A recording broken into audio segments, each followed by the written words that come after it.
Good morning, students. I am Dr. Dattatreya Balaso Thorbole, Assistant Professor, Department of English, Padma Bhushan Dr. Vasundhara Dada Patil Mahavidyalaya, Tasgaon. Today we are going to learn about the speech mechanism, which is an important part of our linguistic paper.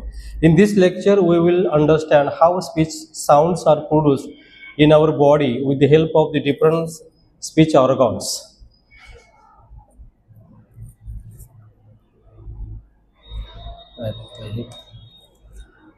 In speech mechanism refers to the process through which we produce the sounds of language. It mainly depends on our air streams that comes out our lungs. This air passes through different organs of speech, and each organ plays a special role in shaping the sounds.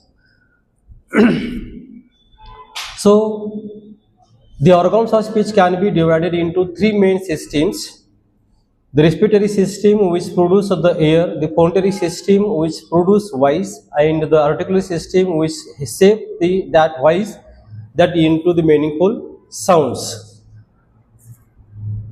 This diagram shows that organs of speech: the lungs provide the air, the larynx produces voice, and the oral and nasal cavity shapes that voice into the sound. The tongues, lips, teeth, and palates works together to articulate different speech sounds. The process of showing this diagram is to make you understand the position of each organ and its importance in speech production.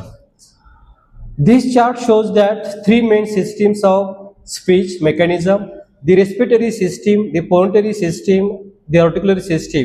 Each system has its own organs. For example, like this, the lungs, muscles of the chest and trachea. In the respiratory system, the larynx and vocal cords in this pulmonary system, and the tongue, lips, teeth and palate in the articulatory system. Together these subparts work in coordination to produce speech sounds. The respiratory system is the first stage of speech production. It mainly has three important organs: the lungs and diaphragm and the windpipe. The lungs supply the air, the diaphragm controls the movement of this air, and the windpipe carries this air upward. Without the respiratory system, speech would not be possible. So, the pulmonary system is the second stage of speech mechanism. The main organ here is the larynx, so known as the voice box. Inside the larynx, we find the vocal cords.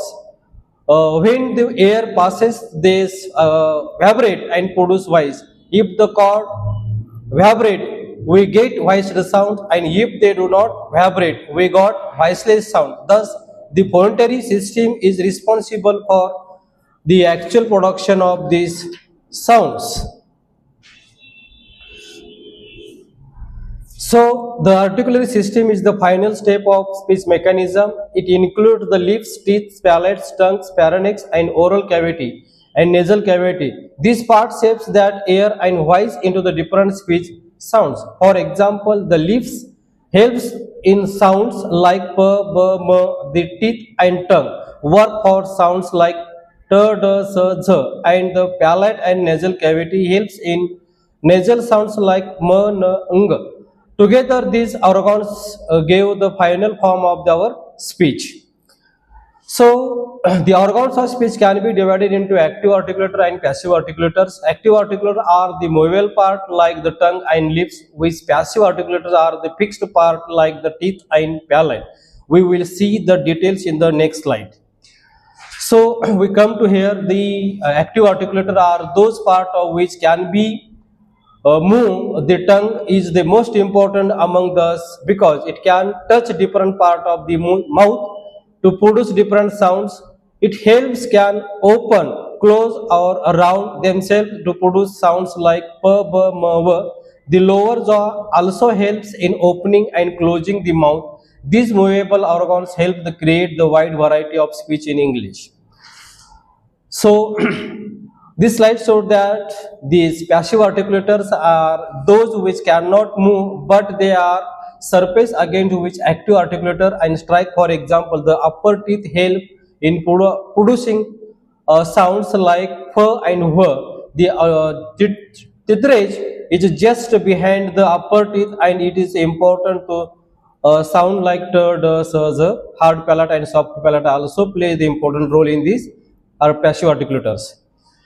So again we come to here the velum of this soft palate are decided whether the air will pass through the nose or mouth. If the velum is raised, the air goes through the mouth and get will oral sound. If the velum is lowered, air passes through. We get the nasal sounds like yum, yun, yes. So, in the concluding part, to conclude, the speech mechanism is the result of the coordination actively of the lungs, larynx, and articulators. Each organ has its own role, and together they makes human communication possible. Understanding speech mechanism is the foundation of phonetics and linguistics. Thank you.